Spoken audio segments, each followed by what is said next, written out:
नमस्कार, मैं हूँ रजनीश। तुलनात्मक राजनीति विषय का यह 7वां लेक्चर है और आज की चर्चा का विषय है राजनीतिक संस्कृति उपागम। अभी हम तुलनात्मक राजनीति के प्रमुख उपागमों के बारे में चर्चा कर रहे हैं, जिनमें से कि हमने 5 अन्य उपागमों पर चर्चा कर ली है। यह 6वां उपागम है। उपागम यानी अप्रोचेज पर हम चर्चा कर रहे हैं। इसके बाद हम संविधानवाद, rule of law, separation of power इत्यादि विषयों पर चर्चा करेंगे। तो आइए शुरू करते हैं। यहाँ पर यह मेरे बारे में दिया हुआ है। नीचे टेलीग्राम चैनल का लिंक भी दिया हुआ है। इस चैनल पर जाकर आप इस वीडियो का PDF प्राप्त कर सकते हैं। इसके अलावा अन्य जो भी सीरीज हुई हैं उनके वीडियो के लिंक और PDF भी आपको मिल जाएंगे। पॉलिटिकल थियरी की सीरीज है, इसके अलावा इंडियन कॉन्स्टिट्यूशन पर जो हमने लेक्चर सीरीज की थी, तो इसके बारे में आपको वहाँ पर लिंक और PDF दोनों मिल जाएंगे। राजनीतिक संस्कृति उपागम क्या है, इसकी क्यों आवश्यकता पड़ी, इसकी प्रमुख विशेषताएं क्या हैं और इसका क्या उपयोग है, इसके बारे में हम चर्चा करेंगे। राजनीतिक संस्कृति उपागम की आवश्यकता यानी पॉलिटिकल कल्चर अप्रोच जो है उसकी आवश्यकता क्यों पड़ी।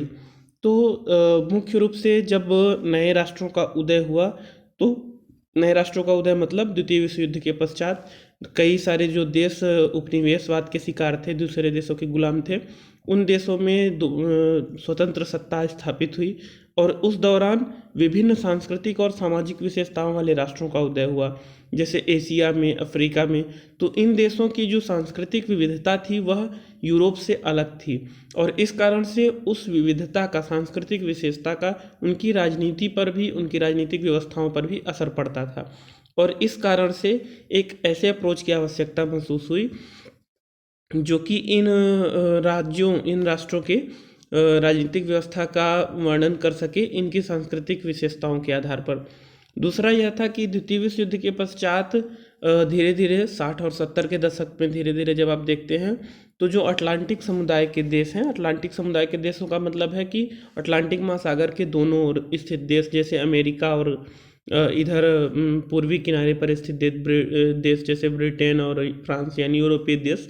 तो इन दोनों तरफ अटलांटिक महासागर के पूर्वी और पश्चिमी किनारों पर स्थित देश जो है, इनका प्रभुत्व धीरे धीरे कम हो रहा था और इनकी जगह एशिया के देशों का प्रभुत्व बढ़ रहा था, जैसे कि जापान है और भारत है, ब्राज़ील है।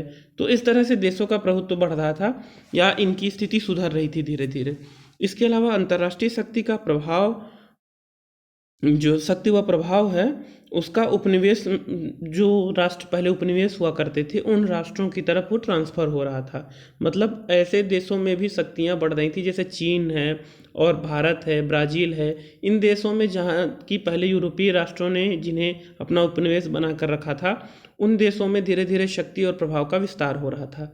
और चौथा है साम्यवाद का उदय, यानी साम्यवाद रूस में, उसके बाद से रूस के बाद चीन में और अन्य पूर्वी यूरोप के देशों में, फिर धीरे धीरे लैटिन अमेरिका में, कैरेबियाई देशों में। तो धीरे धीरे साम्यवाद का जो प्रसार हो रहा था, इस कारण से भी राजनीतिक संस्कृति उपागम की अध्ययन की आवश्यकता पड़ी। अब यह उपागम की आवश्यकता क्यों पड़ी? क्योंकि अभी तक इसके पहले के जो उपागम थे, जो अप्रोच थे, अप्रोच मतलब जो दृष्टिकोण थे किसी भी विषय को अध्ययन करने के लिए, जो अप्रोच थे इसके पहले के, उन अप्रोच में यह कमी रह गई थी कि वह कल्चरल इफ़ेक्ट को नहीं पकड़ पाते थे। और जब कल्चरल इफ़ेक्ट को नहीं पकड़ पाते थे, उनको अपने अध्ययन में नहीं शामिल कर पाते थे, तो वह अध्ययन अधूरा रह जाता था। जैसे क्या कारण है कि भारत में अहिंसा या भारत में वैल्यू के साथ, मतलब मूल्य युक्त समाज क्यों है, और उस मूल्य युक्त समाज होने के कारण इसका असर राजनीतिक व्यवस्था पर भी पड़ता है। या दूसरा उदाहरण लें कि जो अरब देश हैं उनमें धार्मिक कट्टरता जो है वह धर्म के साथ साथ राजनीति में भी देखने को मिलती है। ज़्यादातर उन देशों में जहाँ की, मतलब कुल मिलाकर के यह समझिए कि जहाँ भी अलग अलग संस्कृतियाँ हैं वहाँ राजनीतिक व्यवस्थाएं अलग अलग हैं। इस कारण से इनके अध्ययन के लिए एक ऐसे अप्रोच की ज़रूरत थी जो कि कल्चर का पॉलिटिक्स पे और पॉलिटिक्स का कल्चर पे जो असर हुआ है, जो इन दोनों को एक दूसरे से प्रभाव पड़ा है इन दोनों के ऊपर, इसका अध्ययन कर सके। इसलिए राजनीतिक संस्कृति उपागम का उदय हुआ। अब राजनीतिक संस्कृति का अर्थ क्या है इसके बारे में जानते हैं। पहली बात तो राजनीतिक सामाजिकरण के माध्यम से यह हस्तांतरित होती है। अब यहाँ पर एक नया शब्द आया है, राजनीतिक सामाजिकरण। राजनीतिक सामाजिकरण का मतलब होता है कि हमारे द्वारा सीखा गया कोई भी या व्यक्ति के द्वारा सीखा गया या किया जाने वाला कोई भी व्यवहार, उसका जो दृष्टिकोण है या फिर व्यक्ति के द्वारा किए जाने वाला कोई कार्य है, उसकी सोच है, पसंद है, नापसंद है, मतलब ये सारी चीज़ें एक सामाजिकरण के कारण होती हैं। मतलब व्यक्ति जिस तरह के माहौल में पला बड़ा रहता है, जिस तरह की शिक्षा उसने प्राप्त की होती है, आसपास की घटनाएं जैसे उसके घटती हैं, उन सब चीज़ों का उसके राजनीतिक व्यवहार और उसके राजनीतिक दृष्टिकोण पर असर पड़ता है। तो यह राजनीतिक संस्कृति का एक सामान्य अर्थ है कि यह राजनीतिक सामाजिकरण के माध्यम से हस्तांतरित होती है, एक ग्रुप से दूसरे ग्रुप में, एक पीढ़ी से दूसरे पीढ़ी में, एक समाज से दूसरे समाज में कल्चर जो है वह हस्तांतरित होता है। दूसरा, यह एक सीखा हुआ व्यवहार है। राजनीतिक संस्कृति जो है, हमने पहले ही कहा कि सीखा हुआ व्यवहार है। जब हम कुछ राजनीतिक व्यवहार के बारे में सीखते हैं, कुछ नया ज्ञान प्राप्त करते हैं अपने आसपास की घटनाओं से या फिर कार्यों से, तो यह एक सीखा हुआ व्यवहार है जो सामाजिक परिवर्तन। अब यह सीखा हुआ व्यवहार कब कब उत्पन्न होता है? या तो सामाजिक परिवर्तन हो, जैसे कि भारत में आज़ादी के बाद कुछ सामाजिक परिवर्तन हुए तो यहाँ का पॉलिटिकल कल्चर अलग हुआ।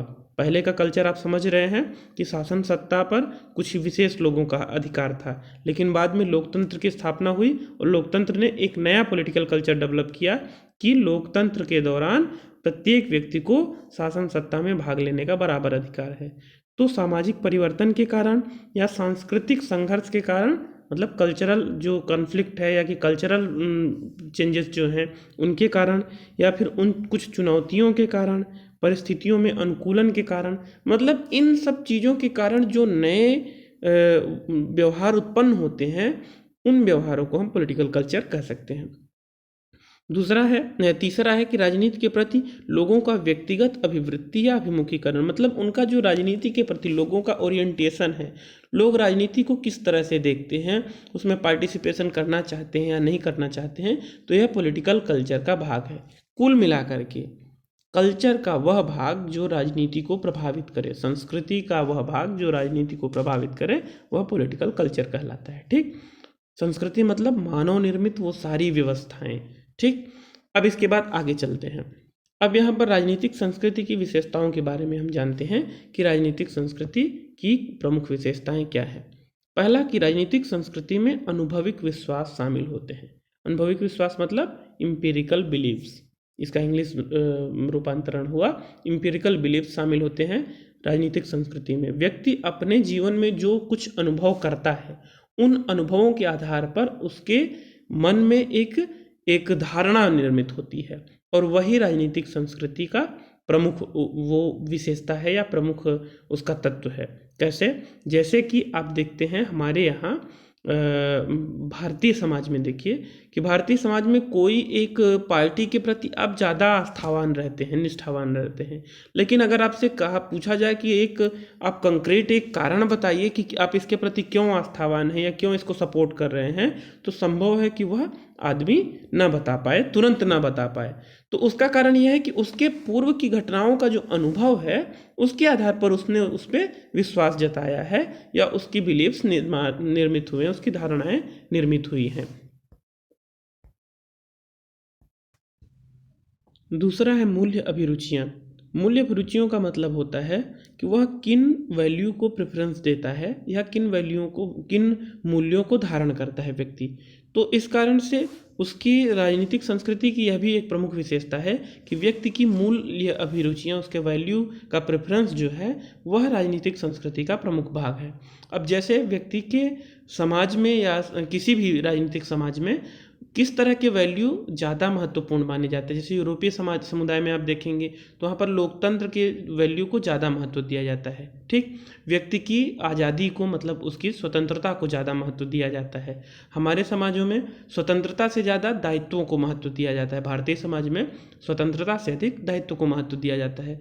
प्रत्येक समाज की अलग अलग विशेषताएं हैं। जैसे कुछ ऐसे समाज भी होंगे जहाँ पर धर्म को ज़्यादा महत्व दिया जाता हो, या फिर कुछ ऐसे समाज हैं जहाँ, जैसे यूरोपीय देशों में स्वतंत्रता को अधिक महत्व है, तो वहीं साम्यवादी देशों में समानता को अधिक महत्व दिया जाता है। तो कुल मिलाकर के यह कहें कि मूल्य अभिरुचियाँ भी राजनीतिक संस्कृति का महत्वपूर्ण भाग या विशेषताएं हैं।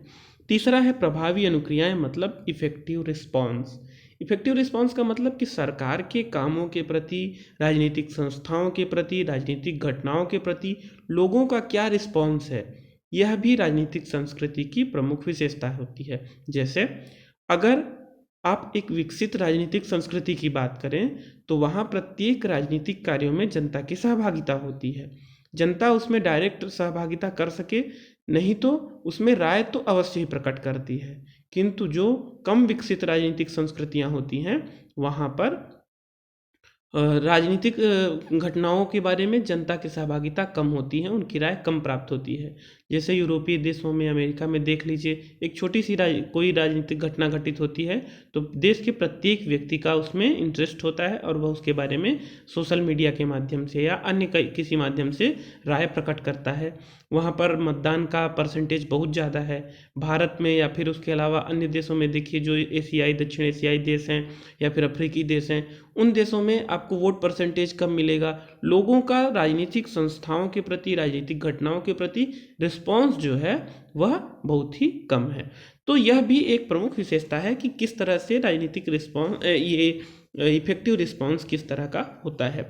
अब राजनीतिक संस्कृति के निर्धारक तत्वों को हम जान लेते हैं कि किस तरह से एक पॉलिटिकल कल्चर डिसाइड किया जाता है। ठीक, इसमें पॉलिटिकल कल्चर डिसाइड होने का मतलब यह है कि आपके अंदर जो भी धारणा आपने राजनीति के प्रति निर्मित की है वह राजनीति को प्रभावित करेगी।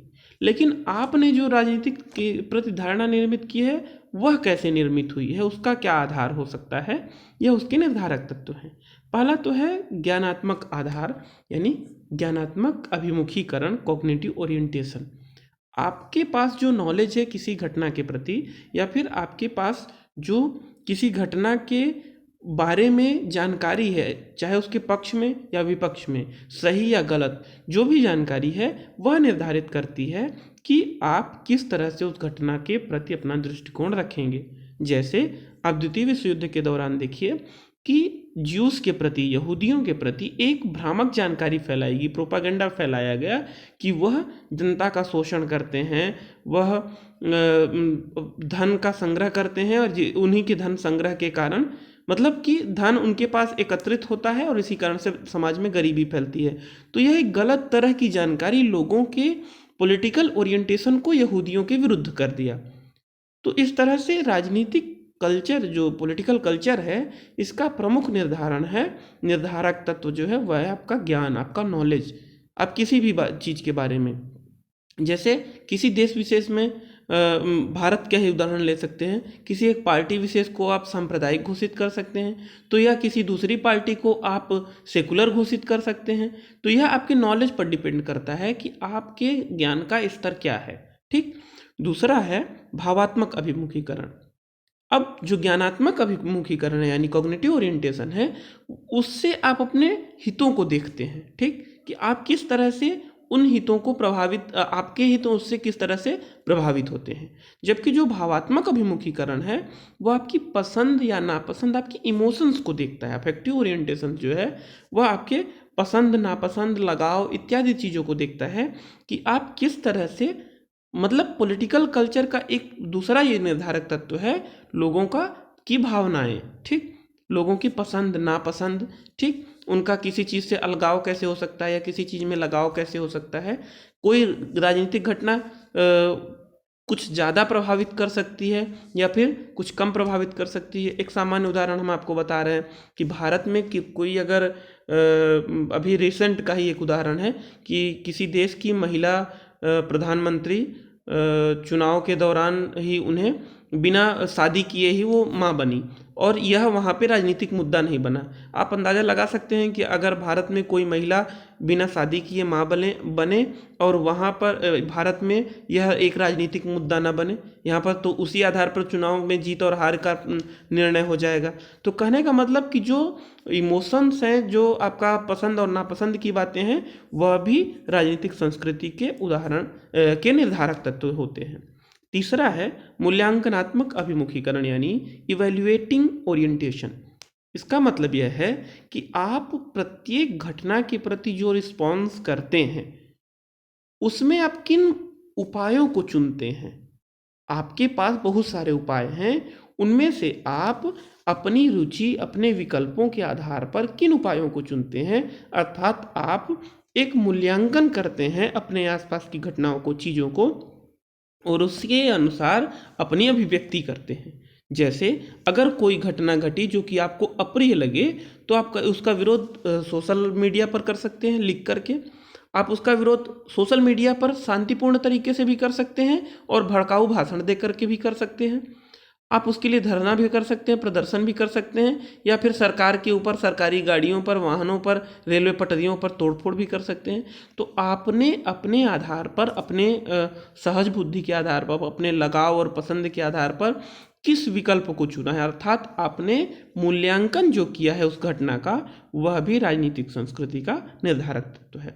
ठीक, इसके बाद आगे चलते हैं, पॉलिटिकल कल्चर के प्रमुख डायमेंशंस के बारे में जानते हैं, राजनीतिक संस्कृति के आयाम के बारे में। अब राजनीतिक संस्कृति के कई सारे आयाम, कई आयाम का मतलब इसका कई सारा रूप देखने को अलग अलग जगह पे मिलता है। एक कि राष्ट्रीय पहचान, जो नेशनल आइडेंटिटी है, वह भी पॉलिटिकल कल्चर के एक रूप की तरह है। कैसे? जब हम किसी राष्ट्र के साथ अपने आप को जोड़ करके प्रस्तुत करते हैं, जैसे हम कहते हैं कि हम इंडियन हैं, तो उस समय हमारा जो पॉलिटिकल कल्चर है वो इंडियन पॉलिटिकल कल्चर कहिए, या फिर ये कहिए कि हमारे खुद की जो पहचान है वह एक भारतीय व्यक्ति के रूप में होती है। तो यह एक इसका आयाम है नेशनल आइडेंटिटी का। दूसरा आयाम क्या है कि अन्य नागरिकों के साथ आपकी पहचान। आप अपने आप को दूसरे देशों के दूसरे नागरिकों के साथ जोड़ करके देखते हैं, उनके दुखों को। अब देखते हैं ना, जब आपदा, राष्ट्रीय आपदा आती है, किसी भी उसमें किसी भी क्षेत्र में, देश के किसी भी क्षेत्र में आपदा आती है, तो हम उसके लिए डोनेट करते हैं, शारीरिक श्रम के लिए, चाहे उपस्थित हों, चाहे आर्थिक रूप से डोनेशन करके, या फिर नहीं कुछ तो कम से कम दुख या वो तो प्रकट करते ही हैं। आपको कुछ ऐसे लोग भी मिलेंगे जो कि दुश्मन देशों के प्रति वो करेंगे, अगर दुश्मन देश में कोई आपदा आती है तो उसके लिए खुशी भी जाहिर करेंगे। तो कहने का मतलब कि हमारी ये जो वी फीलिंग है अपने देश के नागरिकों के बारे में, हमारा जो पहचान है, उनके साथ जो हमारा कनेक्शन है, यह भी पॉलिटिकल कल्चर का एक अलग रूप है। तीसरा है सरकार के निर्गतों के बारे में विश्वास। सरकार हमारे लिए, निर्गत मतलब आउटपुट, गवर्नमेंट हमारे लिए जो भी आउटपुट दे रही है, चाहे वो नियम कानून बनाए, चाहे वो दंड दे, पुरस्कार दे, अथवा कोई रेगुलेशन पास करे, किसी कानून, किसी तरह का पुरस्कार प्रदान करे, कुछ नए बोनस दे, या फिर कोई नई छूट प्रदान करे, टैक्सेशन के लिए कोई कानून बनाए, जो कुछ भी काम करती है सरकार, उन आउटपुट के बारे में हमारा क्या विश्वास है? क्या हम उसका विरोध करते हैं या समर्थन करते हैं या उसे आसानी से अपना लेते हैं? तो यह भी पॉलिटिकल कल्चर का एक प्रमुख डायमेंशन है। और चौथा है निर्णय निर्माण के बारे में विश्वास। हम यह मानते हैं कि जो भी निर्णय लिया गया है वह सही ढंग से लिया गया है, स्थापित प्रक्रिया के द्वारा लिया गया है, या फिर उसमें कोई गलती की गई है। तो यह भी पॉलिटिकल कल्चर का एक प्रमुख आयाम है, एक प्रमुख डायमेंशन है। अब राजनीतिक संस्कृति यानी पॉलिटिकल कल्चर कैसे निर्मित होता है उसके बारे में हम चर्चा करेंगे। पॉलिटिकल कल्चर के निर्मित होने का पहला आधार है ऐतिहासिक आधार यानी हिस्टोरिकल, जो उसका बेस है। हिस्टोरिकल आधार पर, ऐतिहासिक आधार पर राजनीतिक संस्कृति निर्मित होती है अगर कोई क्षेत्र और वहाँ की आबादी यानी जनसंख्या एक राज्य सत्ता के अधीन बहुत दिनों तक रह जाती है, तो वह आपस में वी फीलिंग महसूस करने लगते हैं। ठीक, तो ऐतिहासिक आधार पर वो अपने आप को एक मानने लगते हैं, इसलिए वह एक हो जाते हैं, उनका राजनीति के प्रति सोच एक जैसा हो जाता है। हम ब्रिटेन के सत्ता के अधीन काफ़ी दिनों तक रहे, 200 साल तक लगभग। इस कारण से लोकतंत्र के हमारे लिए, लोकतंत्र की जो व्यवस्था है वो हमारे लिए जानी पहचानी हो गई और उसे अपनाने में हमें बहुत कठिनाई नहीं हुई। तो यह ऐतिहासिक आधार है जो कि पॉलिटिकल कल्चर को बनाता है। दूसरा भौगोलिक आधार है। भौगोलिक आधार पर भी पॉलिटिकल कल्चर डेवलप होता है। जैसे हिमालय के दक्षिण में, हिमालय और सिंधु के दक्षिण में जो क्षेत्र हैं यानी दक्षिण एशिया जिसे हम कहते हैं, इस पूरे क्षेत्र का एक ही तरह का राजनीतिक संस्कृति है, एक ही तरह का पॉलिटिकल कल्चर है। अथवा यूरोप में एक ही तरह का पॉलिटिकल कल्चर है, अथवा यह जो अमेरिकी देशों का, लैटिन अमेरिकी देशों का एक ही तरह का पॉलिटिकल कल्चर है। तो भौगोलिक आधार पर भी राजनीतिक संस्कृति का निर्धारण होता है। अच्छा, राजनीतिक संस्कृति का असर भी, भूगोल का भी असर राजनीतिक संस्कृति पर सीधे पड़ता है।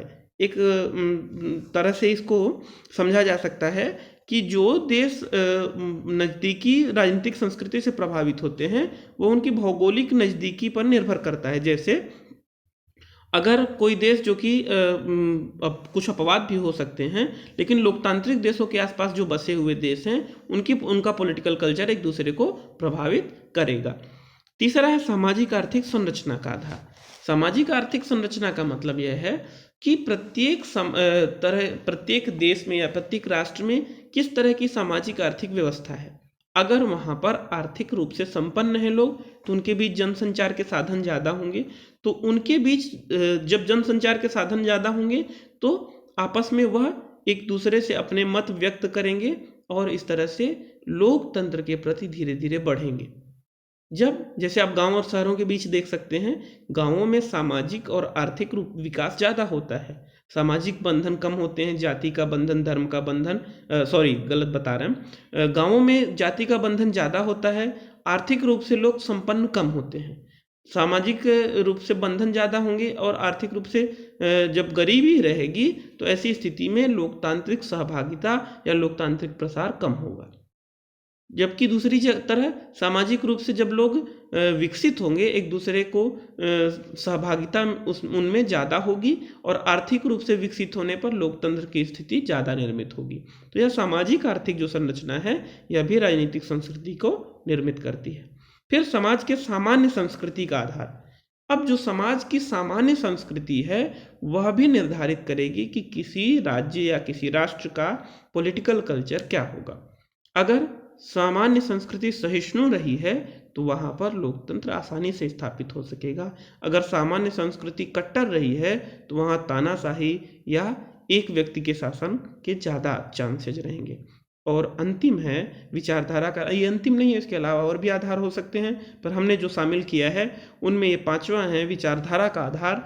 मतलब कि जिस भी राष्ट्र के बारे में हम चर्चा कर रहे हैं या जिस भी राष्ट्र का अध्ययन कर रहे हैं उस राष्ट्र में किस तरह की विचारधारा प्रभावशाली है। जैसे साम्यवादी राष्ट्रों का पॉलिटिकल कल्चर अलग होगा और उदारवादी राष्ट्रों का पॉलिटिकल कल्चर अलग होगा, विकासशील या मिश्रित राष्ट्रों की विचारधारा वालों का अलग होगा, धर्मनिरपेक्ष विचारधारा वाले राष्ट्रों का पॉलिटिकल कल्चर अलग होगा। तो इस तरह से राजनीतिक संस्कृति में विचारधारा भी महत्वपूर्ण भूमिका निभाती है। अब राजनीतिक संस्कृति उपागम हम क्यों पढ़ते हैं, इसकी क्या उपयोगिता है, यह आपके प्रश्न के लिए भी महत्वपूर्ण है। 2-3 प्रश्न तो इससे अवश्य बनते हैं राजनीतिक संस्कृति उपागम से। जैसे एक यह प्रश्न बनता है कि राजनीतिक संस्कृति उपागम क्या है, इसकी क्या उपयोगिता है, इसके बारे में बताएं। राजनीतिक संस्कृति उपागम क्या है, इसकी विशेषताएं क्या हैं, इसके बारे में बताएं। राजनीतिक संस्कृति उपागम किस तरह उपयोगी है, इसका एक मूल्यांकन करें। तो यह सारे प्रश्नों के जवाब आपको इस पूरे लेक्चर में मिल जाएगा। राजनीतिक संस्कृति उपागम की प्रमुख उपयोगिता है यहाँ पर पहली है गतिशील सांस्कृतिक इकाई के रूप में संपूर्ण व्यवस्था पर ध्यान देना।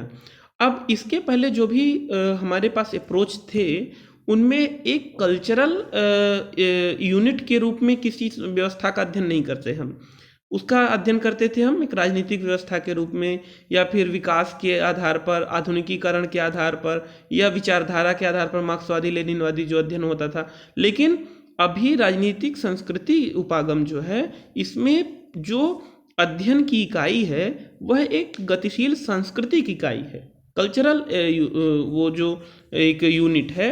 जो राष्ट्र का अध्ययन हम करेंगे तो कल्चर के आधार पर करेंगे, इसलिए उसमें कल्चर का जो असर पड़ेगा उसे देखने में हमें आसानी होगी। यह इसकी पहली उपयोगिता है।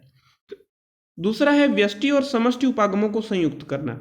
व्यष्टि का मतलब होता है छोटे स्तर पर, समष्टि का मतलब होता है पूरी व्यवस्था को एज ए होल, पूरी व्यवस्था को संपूर्ण रूप में देखना। तो इन दोनों को संयुक्त किया जा सकता है। कैसे किया जा सकता है, वह राजनीतिक संस्कृति उपागम से, पॉलिटिकल कल्चर अप्रोच के माध्यम से किया जा सकता है। व्यष्टि का मतलब कि प्रत्येक राजनीतिक व्यवस्था में छोटी छोटी कई सारी कल्चरल आइडेंटिटीज होती हैं। जैसे भारत में ही देखा जाए तो कास्ट एक प्रमुख आइडेंटिटी है, इसके अलावा क्षेत्रीय जो आइडेंटिटीज हैं वो अलग है, द्रविड़ का, आर्य का, या फिर भाषा के आधार पर। तो यह सब कल्चर के पार्ट हैं और ये सब राजनीति को प्रभावित करते हैं। तो व्यष्टि और समष्टि, समष्टि का मतलब पूरे भारत का कल्चर अलग है। यह भारत का कल्चर ही है कि इसने गुटनिरपेक्षता को आसानी से अपनाया, मतलब गुटनिरपेक्षता और इंडियन कल्चर मिलते जुलते हैं। सहिष्णुता और दूसरों पर आक्रमण न करना, यह इंडियन कल्चर का ही पार्ट है। अहिंसा जो है वह एक कोई भी राष्ट्र जो कि परमाणु शक्ति संपन्न है फिर भी अहिंसा के तत्व को धारण किया हुआ है, तो यह भी एक पॉलिटिकल कल्चर का ही पार्ट है। तो कहने का मतलब कि व्यष्टि और समष्टि, छोटे रूप और पूरे राष्ट्र की व्यवस्था के रूप में अध्ययन करना राजनीतिक संस्कृति उपागम की महत्वपूर्ण उपयोगिता है। तीसरा है, राजनीति शास्त्र का विषय क्षेत्र विस्तृत करने में सहायक हुआ है। जब हम राजनीतिक संस्कृति उपागम का अध्ययन करते हैं या इस दृष्टिकोण से देखते हैं, तो जिन देशों की कल्चरल कैरेक्टरिस्टिक्स अलग हैं, जिनकी सांस्कृतिक विविधता अलग है, उनकी विशेषताएं अलग हैं, उन राष्ट्रों को भी अध्ययन में हम अपने शामिल कर लेते हैं। तो इन अध्ययनों को शामिल करने से राजनीति विज्ञान का जो विषय क्षेत्र है वह विस्तृत हो जाता है। व्यवहार के तार्किक और अतार्किक नियामकों को संयुक्त किया इसने, इस व्यवस्था ने, इस अप्रोच ने तार्किक नियामक मतलब कि जो रेशनल जो वो हैं, जो तर्क के माध्यम से सिद्ध किए जा सकते हैं उन व्यवहारों को, और दूसरे वो व्यवहार जो कि तर्क के माध्यम से सिद्ध नहीं किया जा सकते। जैसे आपने कभी कभी देखा होगा कि राजनीति में एक अनजाना सा उलटफेर हो जाता है। राष्ट्रीय मोर्चा सरकार आई, आपको ध्यान होगा भारतीय इतिहास में, अगर आपने स्वतंत्रता के बाद के इतिहास को पढ़ा होगा, राष्ट्रीय मोर्चा सरकार आई और 2 साल भी उसने अपने पूरे नहीं किए और शीघ्र ही वह राष्ट्रीय मोर्चा सरकार 2-2.5 साल में ख़त्म हो गई, उनमें आपसी फूट हो गई और उसके बाद से पुनः वही कांग्रेस जिसे कि लोगों ने पूरी मेहनत करके बाहर किया था और फिर से उसमें इंदिरा जी के नेतृत्व में फिर से सरकार बनी। तो यह जो विशेषताएं हैं, यह जो उलटफेर है, यह उलटफेर कभी किसी तर्क के माध्यम से या कार्य कारण संबंध के माध्यम से साबित कर पाना या इसकी भविष्यवाणी कर पाना मुश्किल होता है। तो ये जो पॉलिटिकल कल्चर का जो उपागम है, अप्रोच है, यह हमें मौका देता है कि हम तार्किक और अतार्किक दोनों तरह की घटनाओं का व्याख्या की, दोनों तरह की घटनाओं का वर्णन कर सकें। इसके अलावा इसकी एक और उपयोगिता है कि राजनीतिक विकास के विभिन्न दिशाओं को समझने में सहायक है। हमारा जो पॉलिटिकल कल्चर है वो किस दिशा में जा रहा है, पॉलिटिकल कल्चर अप्रोच बताता है कि हमारा जो राजनीतिक विकास है वो किस दिशा में जा रहा है। इसका निर्धारण पॉलिटिकल कल्चर के माध्यम से किया जा सकता है। अंतिम में राजनीतिक संस्कृति उपागम के मूल्यांकन की बात आती है। तो राजनीतिक संस्कृति उपागम द्वितीय विश्व युद्ध के पश्चात जो उपागम उपलब्ध हुए या उत्पन्न हुए, उन उपागमों में राजनीतिक संस्कृति उपागम बहुत ही महत्वपूर्ण था। अब हमें एक ऐसा नज़रिया मिल गया है जिससे कि सांस्कृतिक विविधता के आधार पर हम पॉलिटिक्स को या पूरी राजनीतिक व्यवस्था को निर्धारण उसका अध्ययन कर सकते हैं और उस आधार पर उस पर एक निष्कर्ष दे सकते हैं। लेकिन एक समस्या यह भी है, सिडनी और वर्बा कहते हैं कि आप पॉलिटिक्स और कल्चर को एक साथ मिलकर के देखिए, लेकिन यह एकमात्र ऐसा उपागम नहीं है जिस पर अध्ययन करिए, अर्थात इसी पर पूर्ण रूपेण आप आश्रित मत हो जाइए। कल्चर के आधार पर पॉलिटिक्स में असर पड़ता है, लेकिन पूरी तरह से कल्चर ही पॉलिटिक्स को निर्धारित नहीं करता, अन्य उपागम भी हैं, अन्य कारण भी हैं। इसलिए राजनीतिक संस्कृति उपागम महत्वपूर्ण है किंतु एकमात्र नहीं है। ठीक, तो इस तरह से आप देखते हैं कि राजनीतिक संस्कृति उपागम क्या है, इसकी प्रमुख विशेषताएं क्या हैं, इसके निर्धारक तत्व क्या हैं और राजनीतिक संस्कृति उपागम की क्या उपयोगिता रही है और अंत में मूल्यांकन। इस तरह से हमने राजनीतिक संस्कृति उपागम के सभी पहलुओं के बारे में चर्चा की, उसका अध्ययन किया। यह परीक्षा के लिए महत्वपूर्ण होगा और इससे संबंधित जो भी प्रश्न होंगे आप जरूर पूछिए।